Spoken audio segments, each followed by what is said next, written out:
Editorial agradeciéndole a la vida ser contemporáneo a una figura como la de Cristina Fernández de Kirchner. Lo que hizo ayer no es otra cosa que demostrarnos una vez más que el coraje es un valor político y que decir las cosas como son en un país en donde se tiene el terror permanente al decir, por miedo al que dirán, por miedo a los panelistas de la televisión, por miedo a la tapa de los diarios, por miedo, Cristina lo dijo casi todo, por no decir todo, y enseñó que nada puede hacerse de la mano del miedo y que nada puede hacerse sin el coraje adecuado en el momento adecuado. Cristina ayer los desarmó, a todos y a cada uno, con nombre y apellido, y en su defensa desnudó al poder real en la Argentina, los medios de comunicación y su manipulación y tortura mental, esa enorme maquinaria de cosificación y de idiotización que significan los medios, sobre todo Clarín y La Nación, a la justicia, el ejército inquisidor del capital concentrado, que encarcela, que persigue, que encierra, que vulnera la democracia, y al poder político, que no es otra cosa que esa clase, vieja clase oligárquica, que defiende el interés de esos poderes concentrados. Si alguien quiere ver cómo funciona el poder dominante, cómo funciona el modelo, tiene que escuchar a Cristina ayer. Porque lo que han hecho con ella en términos judiciales es el mecanismo idéntico de cómo aplica lo económico, lo social y lo cultural a cada uno de nosotros. Los medios estigmatizan y persiguen a las víctimas del modelo, la justicia encarcela a las víctimas del modelo, por eso las cárceles están llenas de presos, y el poder político los saquea previamente precisamente para transformarlos en víctimas. Es el mismo modus operandi. Pero quiero quedarme con la frase con la que Cristina cerró su descargo el día de ayer. La historia ya me absorbió, dijo. Y sí, no hay dudas. Fidel Castro fue quien pronunció esta frase, allá por octubre, 16 de octubre de 1953, cuando fue condenado por el régimen de Batista en Cuba, luego del asalto al cuartel Moncada. Y no hay dudas, la historia absorbió a Fidel Castro. Y no hay duda que la historia absorbió a Cristina Kirchner. Pero preguntémonos qué historia la absorbió. Porque no hay una sola historia. La absorbió la historia que escriben los pueblos. Porque la historia que escriben los dueños de la pluma, de la tinta y la palabra, esa historia está escrita con la sangre de los más débiles, sangre que hicieron correr para robarles la pluma, la tinta y la palabra. Ellos podrán escribir la historia que se estudia en algunas instituciones educativas, con cierto prestigio.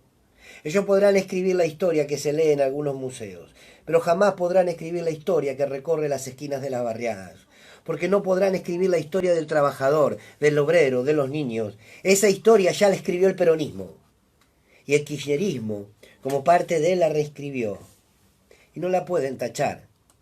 Jamás podrán escribir la historia que se garabatea día a día en las casas humildes y laburantes. Ya no podrán escribir ninguna historia que borre, que censure lo que significó el peronismo. ¿O alguien cree que podrán tapar la historia que construyó Fidel y Cuba, o la que construyó Chávez y Venezuela, o la que construyó Evo y Bolivia? Es que nos disputamos desde que el mundo es mundo, qué historia se impone. No quién la escribe, la escribimos toda la historia. La lucha es por la visibilidad de esa historia que nos damos a construir. No les alcanza el odio para detener esta, nuestra historia, que ayer escribió una de sus grandes páginas. Cristina Fernández de Kirchner y su pueblo en ella les dio una paliza en términos jurídicos, en términos humanos, en términos históricos, en términos sociológicos, en términos culturales, en términos de relaciones de poder, en términos comunicacionales, en términos de poner en discusión lo que llaman verdad y lo que es mentira. Y las formas. En serio que le piden formas. Miren, fue demasiado ubicada, demasiado respetuosa, demasiado serena en decir lo que dijo, sentada frente a ese tribunal que hizo que hoy Florencia Kirchner, su hija, esté luchando contra una enfermedad generada por su odio. Agradezcan que las formas de Cristina no hayan sido directamente proporcionales a la forma de sus verdugos. Eso sí hubiese sido trágico. Y al mismo tiempo creo que es injusto decir que a Cristina la historia la absorbió. Nuestra historia, la del pueblo, la que escriben los pueblos. Es que este pueblo no tiene nada de qué perdonarla, Cristina. Este pueblo no tiene que absolverla de nada, Cristina. Todo lo contrario. Si este pueblo tuvo voz, si este pueblo tuvo presencia política, si este pueblo tuvo vida política, es porque existió una mujer como Cristina Kirchner. La acusaron de chorra, la acusaron de asesina. Acusaron a sus hijos, enfermaron a sus hijos, disfrutaron de la muerte de su compañero, la quisieron presa, la acusaron de terrorista, le gritaron yegua y le gritaron puta, la trataron de loca, la quisieron apedreada en cuanta plaza pública se preste. Le montaron grandes muñecos con su cuerpo y su rostro y la ahorcaron en pleno obelisco, la dieron por muerta, le desearon el desprecio, la empujaron al olvido y ahí estaba, ayer, erguida, afónica, vehemente, firme, defendiéndose a su hija, carajo, y a su compañero, y a todo un pueblo que supo dignificar cuando fue gobierno. Ayer Cristina aseguró, este tribunal seguramente tiene la condena escrita, no me interesa, yo elijo la historia. Y ahí permito disentir, Cristina, usted no eligió la historia. La historia de los pueblos que se quieren dignos y libres, la eligió usted.